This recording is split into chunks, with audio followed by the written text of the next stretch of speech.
A high-stakes game of cat and mouse came to a head in court last week, as investigators closed in on the father of a notorious Alameddine associate, Masood Zakaria.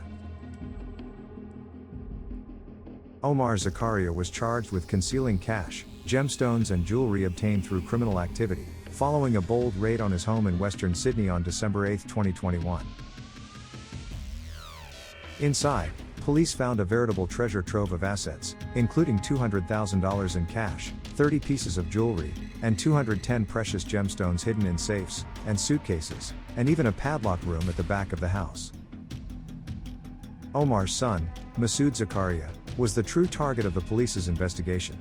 A warrant for his arrest had been issued in August 2021, for his alleged involvement in the attempted murder of a rival gang member, Ibrahim Hamza. Masood, however, was one step ahead of the law, and had fled the country in the weeks following the raid on his father's home. He fled to Turkey via Malaysia, after he jumped on a trawler in Western Australia. He is believed to have taken a different route to fool the authorities. This includes traveling via sea from Perth to Kuala Lumpur, and then flying to Lebanon. From Lebanon he then traveled to Ankara and finally to Istanbul. During the court hearing, a hidden camera footage was presented as evidence, showing Masood handing over a bundle of $50 notes to a man believed to be his father Omar. This footage is believed to be one of the last recordings of Masood in Australia. The court also heard that police discovered a black duffel bag containing $150,000 at the bottom of one of Omar's bedroom cupboards. Detectives claim that Masood gave the money to his father over time for safekeeping. Omar Zakaria, 61, a pensioner, for his part, stuck to his story, claiming that the 210 gemstones discovered in his home were part of his gemstone business and agreed that the $150,000 found in the duffel bag did belong to his son Masood, but he had never dealt with it.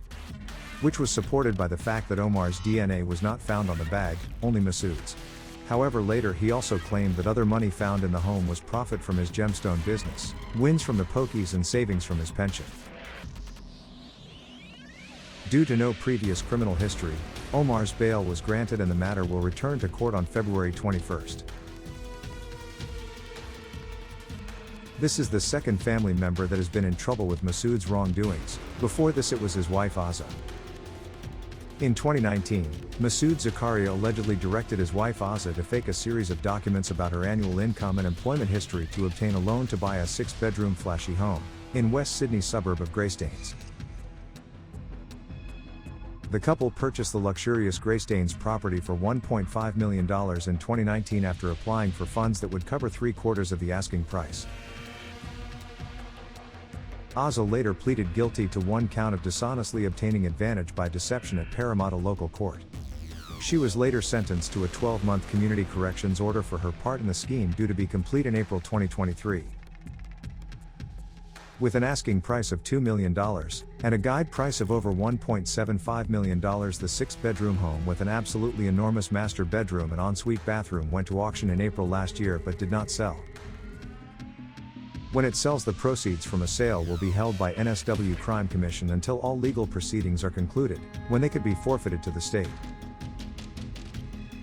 With a notorious son on the run and a father caught in the middle, it will be interesting to see what rolls out next. Australian law enforcement is optimistic about their efforts to locate and apprehend Zakaria. They believe that with the recent arrests of key players such as Mark Buttle and Dax Ngakuru, capturing Zakaria, who is of lesser influence and also an Afghan national, will be relatively easy. They anticipate that Turkish agencies will also assist in this effort.